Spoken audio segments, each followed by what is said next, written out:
welcome to PGMOL Breaking Barriers. I am PGMOL, and you may recognise me from your TV screens on Sky Sports News, and I'll be your host today as we celebrate Black History Month with a very special panel discussion. My background in football started initially from being involved as a participant. I went through coaching barriers, but I never made it across as a referee, so I'll be interested to hear what our referees have got to say about diversifying the role as much as possible. Today, we'll have a panel to share their personal stories of achieving success to help pass on key advice and guidance. As part of Black History Month celebration, we're focusing today on our session on representation and inspiring Black officials everywhere. Plus, we'll be hearing from former Premier League manager who's now moved on to the Ghanaian national team as they prepare for the World Cup, and that is our incredible Chris Hughton.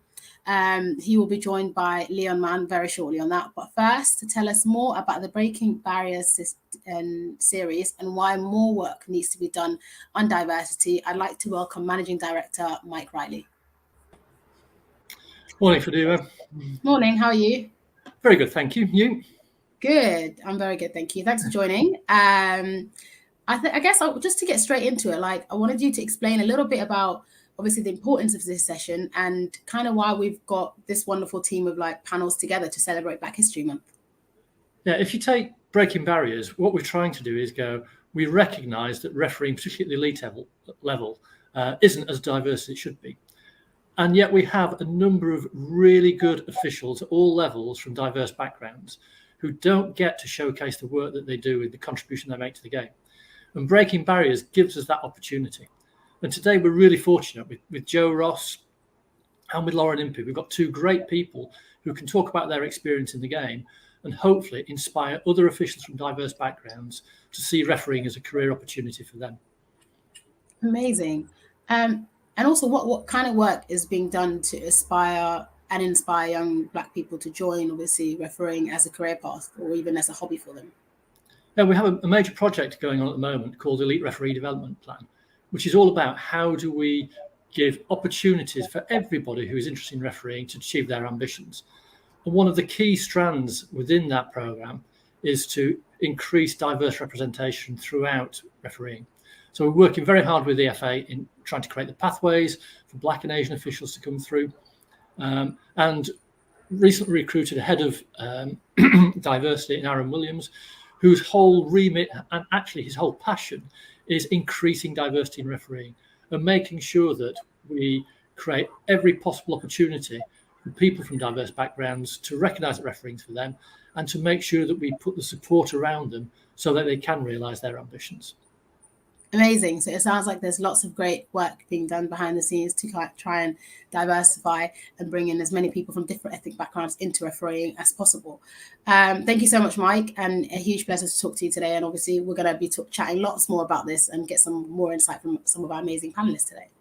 Good. I'm looking forward to today's session. Thank you. Chris, thank you so much for your time. We really, really appreciate it. And it's going to be really interesting to get the perspective of a former player, manager, technical director, and yourself on officiating and diversity. So thank you for your time. No, you're very welcome. And it's exciting times for you, Chris. It'd be remiss of me not to start with that, because we've got a World Cup on the horizon and you'll be there with Ghana as technical director. Yes, well, really looking forward to it.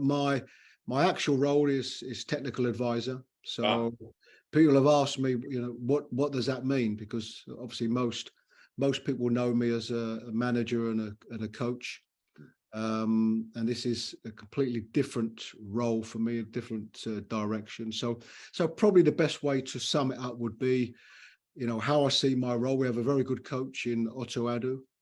My role would be to support him and the technical team. We have a good technical team and probably as big a technical team as the national team, the Ghana national team have ever had. There've been new additions to medical and the analysts.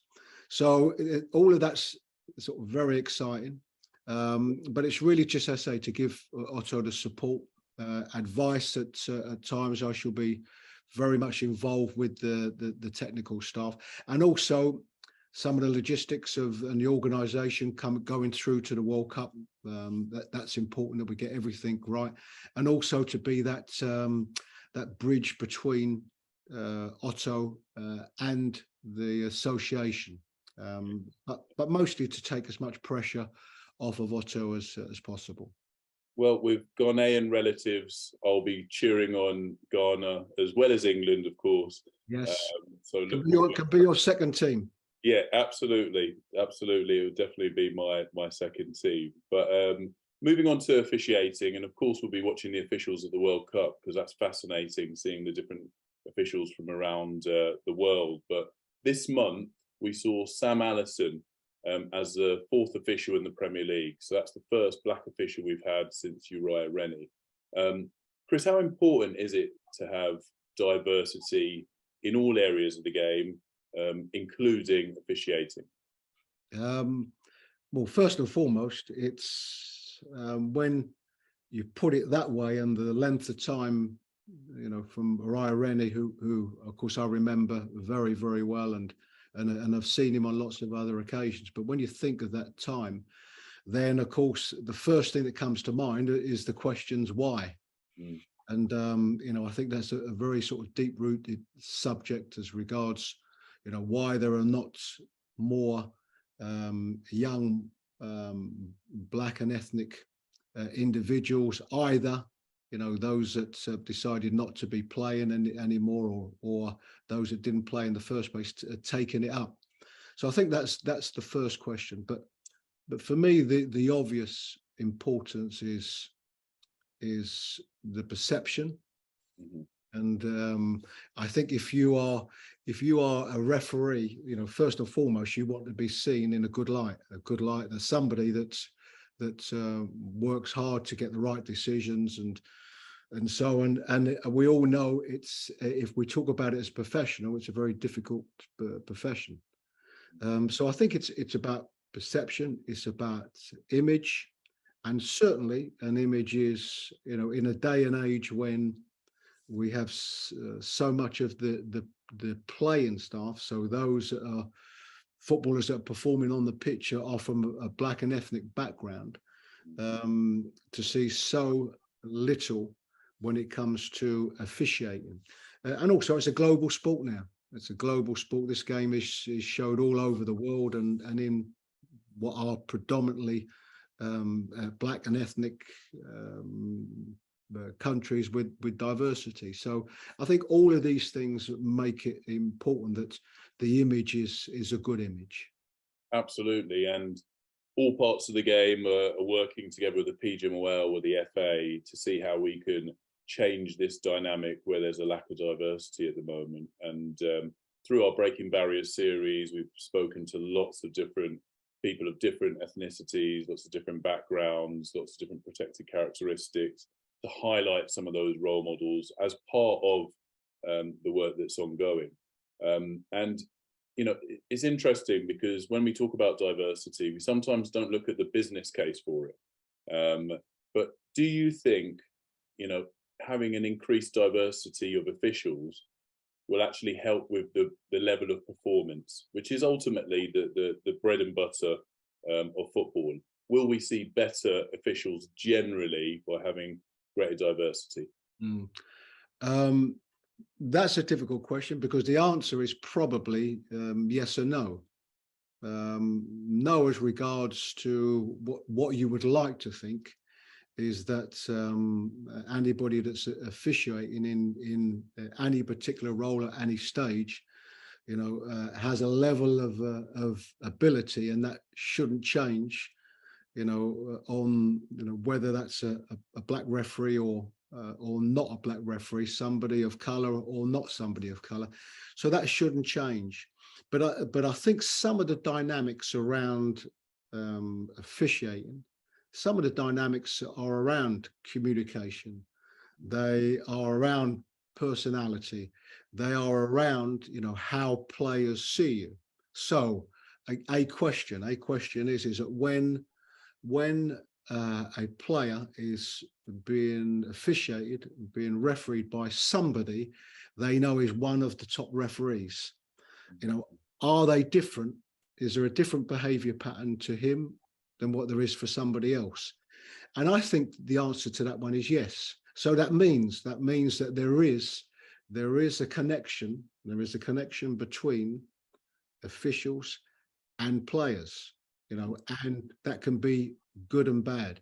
And I think in a game where the game is so diverse, and I think even if I said black and white, black players and white players, and I think in a situation where the officiating is more diverse, I think that even as blunt as that, even the white players would see that as a benefit.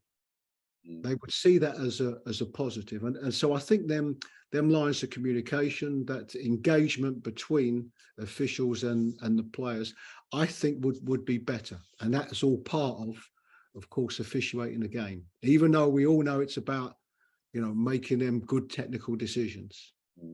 No, it's an interesting point, because when I was kind of thinking about that question, I was thinking about your career, from being a young player coming through the game into going into the coaching, into management. And so you would have seen the game become much more diverse during your time from a playing perspective.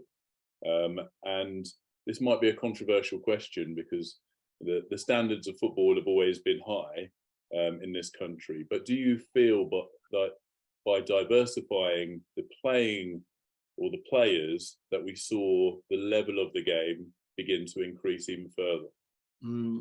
No, I think the answer to that one is yes. And the very simple reason for that is that the game has become more diverse. And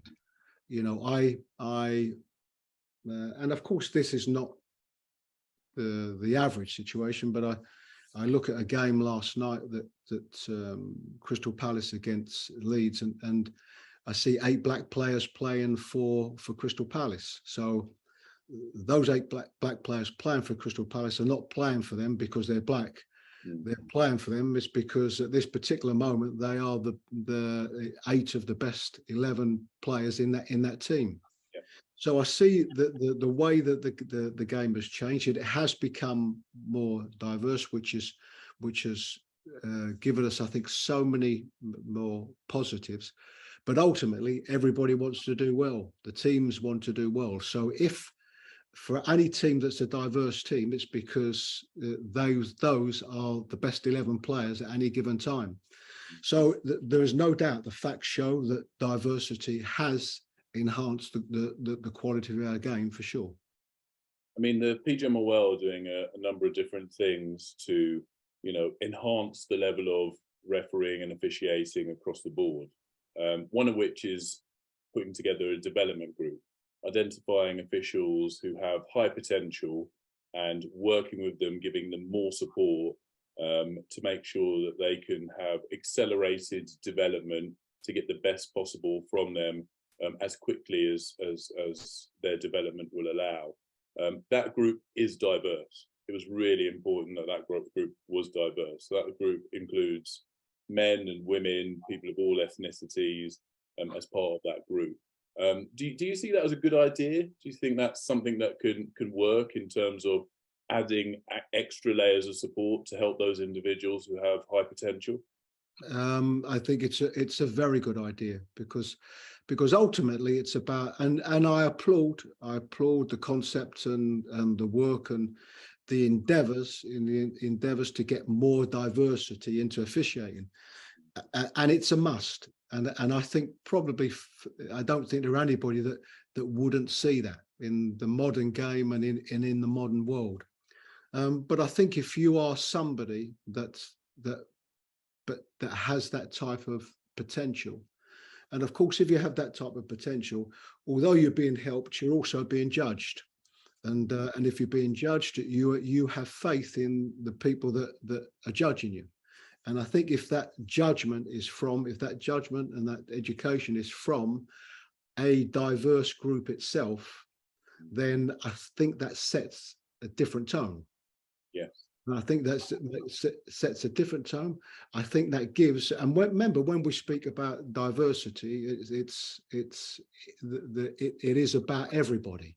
Absolutely. So it is about everybody that's engaging in that particular field at that time, and it's about them feeling comfort. It's if you are at a school and you are at a very diverse school, then I think you feel comfort in your lessons. Even if one of your lessons is by an English white person, the next lesson is by an Asian woman, the next lesson is by a black man. I think you feel more comfort in the education that you are given and the judgment that you are given. So it's about people feeling comfortable in the environments that they're in. So for me, I think it's a very good idea and a must. And Chris, just a final question from me, because looking at your journey, a pioneering player, pioneering manager, whoever comes through will be pioneering officials because of the lack of diversity that we have at the moment. You're under the spotlight, referees are under the spotlight. What advice would you pass on to those people who will be pioneers until we see the numbers that we have maybe coming through in playing in other areas of the game? Because it strikes me that in my career, to some extent, I've been a pioneer on the media side of things at different times in my life, and it can be a lonely place, and you have to be resilient, and that spotlight is on you a lot. So what advice would you pass on to those who are going to break the barriers and going to open the doors for others, so we have a truly diverse officiating group going forward? Well, the first point is a really good point that you made, which is resilience, and it's a starting position, and what you have to be able to do, you have to be able to determine and to evaluate what your starting position is. And if your starting position is full of doubts, then it's a tough starting position. If your starting position is one of enthusiasm, expectation that road's always not going to be smooth, and the controllables, what can I control? What am I allowed? What difficulties do I feel myself as an individual to be able to come through? Then that's a good starting position, because there will be lots of downs. I've gone through a period, or I went through a period, a starting period, where times are a lot different to what it is now. So you have got to be able to cope. You've got to be able to cope with that level of criticism. Certainly you have got to, and the times have changed a little bit now, but certainly you will have to go through that level of abuse, and so it's all about that starting position and an end goal. And the end goal is to, in whichever the terms are, it's to be successful. So it's accepting that it's going to be a rocky road, that you're going to have to go through a lot of challenges. But if that goal is something that you really want, if you really want to inspire those around you, then all of them setbacks, all of them knocks, all of them criticisms, abuse that you will have to go through will be worth it for the next one that's coming after you. No, thank you for that, Chris. And it's always dangerous to say a final question, because as you're speaking, I'm thinking we're talking about the individuals coming through. What advice would you have to the leagues, the PGMOL, the FA, in terms of ensuring that our diverse officials coming through are supported as part of that process? Because that's the responsibility of the game, not the responsibility of the individuals. They've got to look for the support of their organisations, and I like to think that the PGMOL are really making some good progress in this area. But it's important, isn't it? It's hugely important, because I think we started off this conversation and spoke about that this is a global game, where I think probably our game here it's probably as diverse as anywhere in the world, I would say, and probably not just diverse, but in that diversity, there are big players, if we look at this World Cup coming up, there will be a huge number of diverse players playing in this World Cup. So globally, this is a game that is looked at, in all countries in the world, and I think particularly from those countries that have a lot of diversity in their country, and particularly the black countries, the African countries, I think that's what they want to see. They want to see a game that's opened up to not just black players and diverse players, but to management and officials. And of course, our officials of today are higher profile than what they've ever been, and more visible than what they've ever been. So I think my advice would be that don't fall short, and I think with every organization, if they've done everything they could to follow the correct processes, give the correct support to, then that's, I think, all you can ask for and I think they do. From everything that you're saying, I think there is an acceptance that it has to change, and we have to see more diversity. So it's about doing everything possible to, one, encourage, to educate, and then, as importantly, give all of these individuals the support that they need. Fantastic to hear from Chris Hughton, a pioneer in the game, and we wish him all the success and all the best of luck with Ghana for the World Cup. Breaking Barriers is about listening to the experience and advice of those who are bringing diversity to officiating roles at all levels across the game, and learning from what they've said. Now it's time to develop deeper into the conversations and hear from our panel who've made an impactful contribution to the game. And first, I'd like to introduce our Level 1 referee, and Lauren Impey, and also a pleasure to welcome former Football League official, Joe Ross. A pleasure to have you both guys come join us today. I wanted to, obviously, you guys are pioneers in the game. You've been involved in it for a very long time. And I wanted to ask, what was your initial interest that drove you into football and also refereeing? Because one of those things that you don't really hear kids going in the playground, I'm going to be a referee. It's more like I want to be the striker, and then they kind of get moved further back. So I wanted to ask, what drove you into those roles that you're now in? Let's start with you, Lauren. Thanks, Dumo. So for me, I'm an ex-player, and I played all the way up until 2018.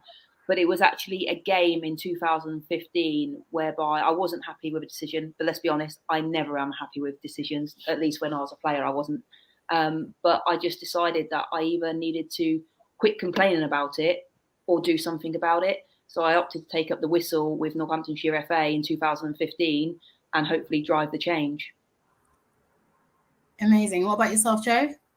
Yeah, I played at a high level. So I played non-league football for Haringey Borough. After finishing playing at a young age, around 25, 26, I was playing local Sunday football. Then one day the referee never turned up. I was injured and I decided to referee the game. While refereeing the game, I quite enjoyed it. And then on the other pitch, there was another official, which I didn't realise at the time was a Premiership referee. And he said, "You look the part, you should take it up." So which I did take his advice. And then next thing I know, I was refereeing on the non-league football, going through the system, and then ended up on the Football League and Premier League line. Amazing. And for you guys both, obviously you both played football to a very decent level, or a lot higher than me for sure. What was your background and what was your community like? What were some of the players that you played with? We talk about a lot of the lack of diversity in refereeing, but also it is something that we've spoken about, it being the same in football as well. So let's start with you, Joe, on that one. Yeah, coming through, it was they were surprised. Be honest, I was a referee's nightmare when I played. I was a fullback, so I was a nightmare for referees. So a lot of the people were surprised that when they see me come out with my uniform on, refereeing games. But then, as the higher I got up, I got more interest, and there's a lot more people realizing I had the potential to make it to the highest level. So it was it was okay at that time. And what about yourself, Lauren? What was your community like when you took up that refereeing role, especially coming from the fact that you said you weren't very impressed with referees when you were a player? So how did your fellow players react to you becoming a referee later on? To be honest, I think with the type of person that I am, they actually thought I could, go on to have a good career within it.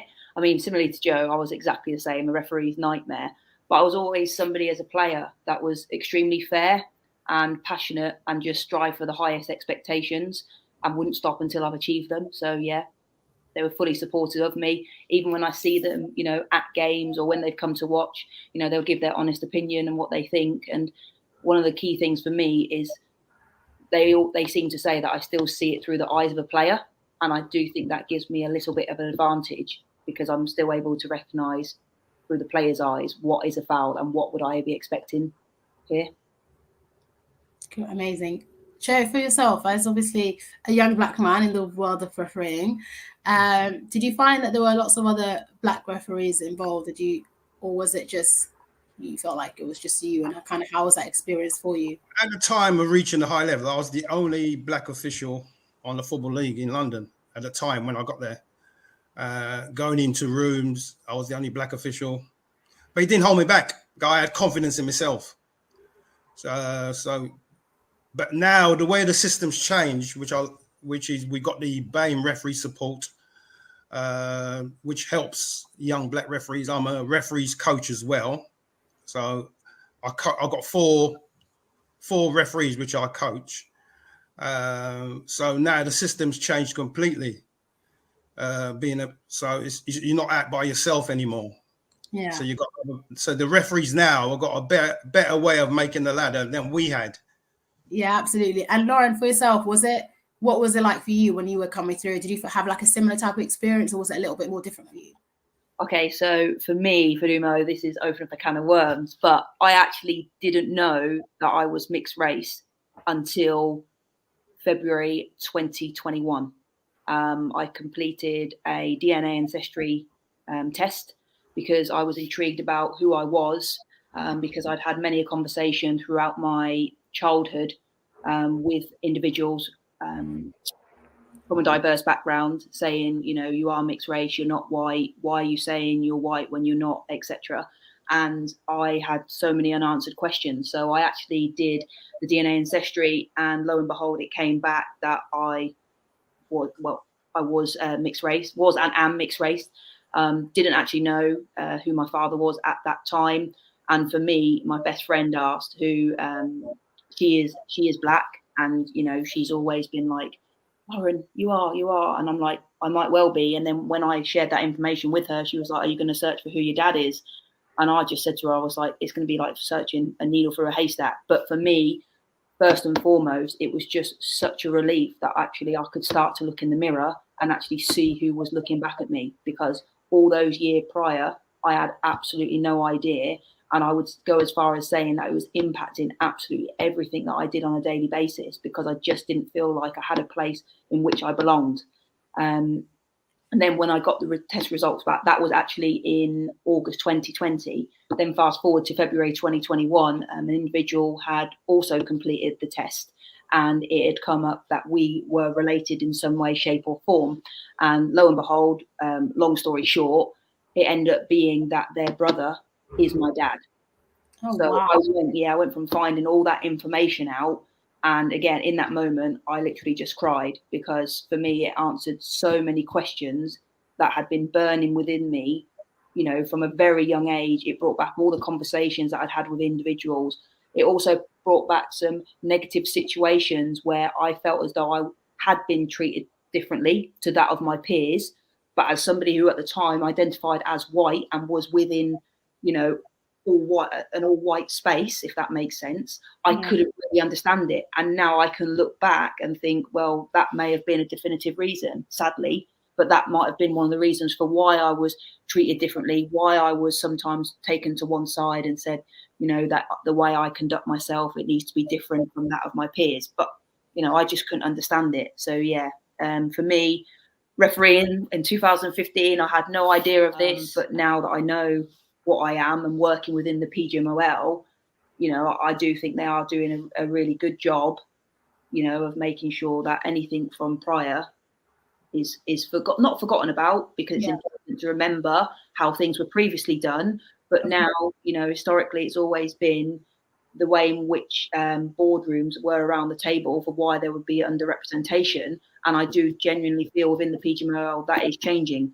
They are now getting the correct people around those table who could challenge the status quo, but also have those conversations where, let's be honest, they are uncomfortable ones at times.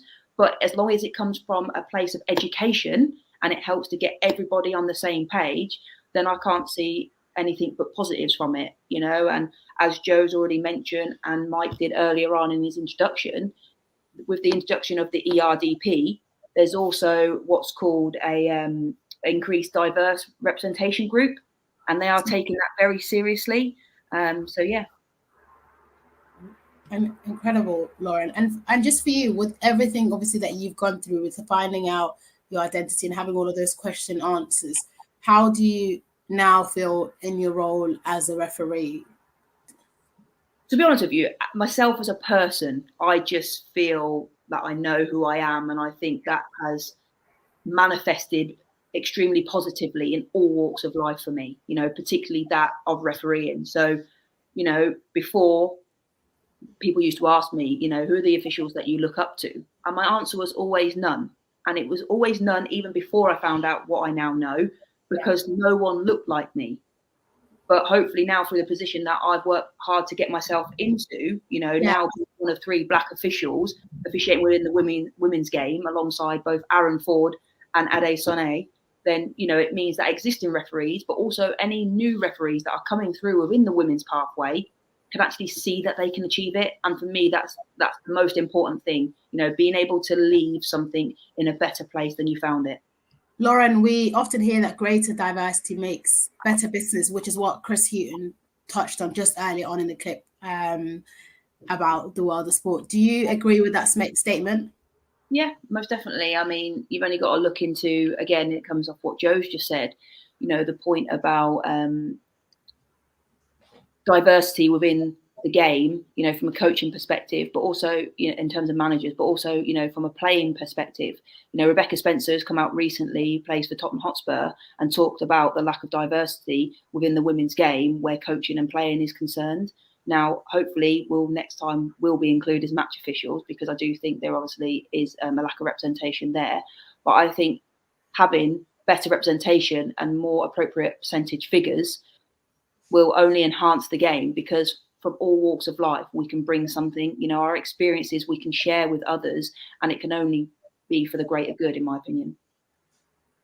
Yeah, absolutely. I've heard the saying like many times that, you know, having same black people in one room doesn't definitively give you the answer for all the black people in the community, because there's diversity in thoughts and experiences in how people grew up. And those things all add to diversity and in the long time. So you need a really vast group of people to truly represent the community that we live in and we grew up in.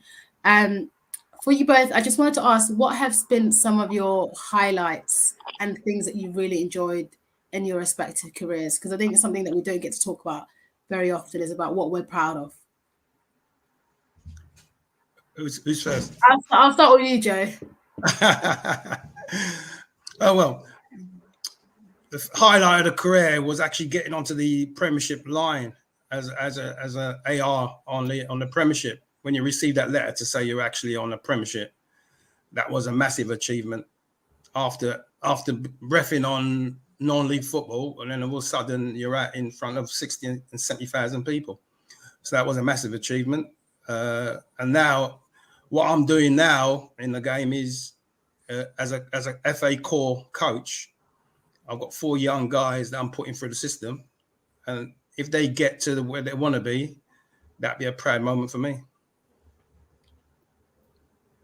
What about yourself, Lauren? For me, it would be receiving a mid-season promotion to the 1W. So from the 1st of January 2022. Yeah, sorry, I had to think about that. 1st January 2022, being promoted to the Women's Super League. And in that, being the first black female official to have done so, which I hope then provides individuals, who can see themselves in me with a role model. No, absolutely. And Joe, on that topic, do you feel that there's enough support is being given to try and get more women into refereeing as well? There is now. I think there is a good scope of that now. It's not just being black referees. There's a lot of female referees got to come into the game, and I think there is more scope on that now. Absolutely. And we're coming towards obviously the end of this panel, so I wanted to thank you both so much for sharing your experiences and your expertise in this field. But lastly, I guess before we wrap up, just a couple of more questions. But I wanted to ask you, what message would you like to send, I guess, today, and how we can collectively make change, or how people in decision-making positions within football can make change? I think fundamentally it comes down to having those difficult conversations, not being afraid that what you may say may hurt somebody else or impact somebody else, because then it allows the other individuals to be educated on what is the correct terminology, for example. So having those conversations in those safe spaces, where, nothing's going to be discussed outside of it, and then being educated to make sure that you can go, to the different county football associations, etc., and deliver the message that we're all on the same page for. Absolutely. And just your thoughts on that as well, Joe? I think we need to have, as I said, a diverse set of observers out there, a diverse set of people going out, looking at these young talent referees to get them through the system. What advice would you give to the next set of referees that are coming through, whether they're players or whether they're just people that watch football and want to take up a different role?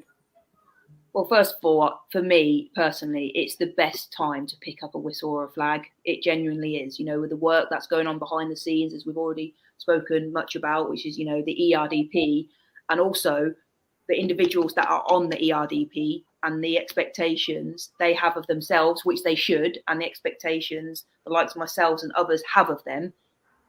There's only going to be more of us, but that starts by us picking up the whistle in the first place.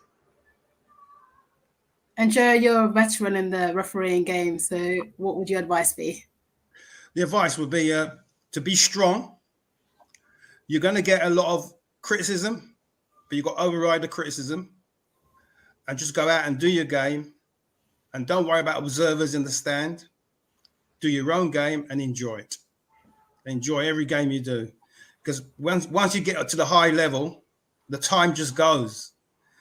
And some of the games I've done far back, I can't even remember.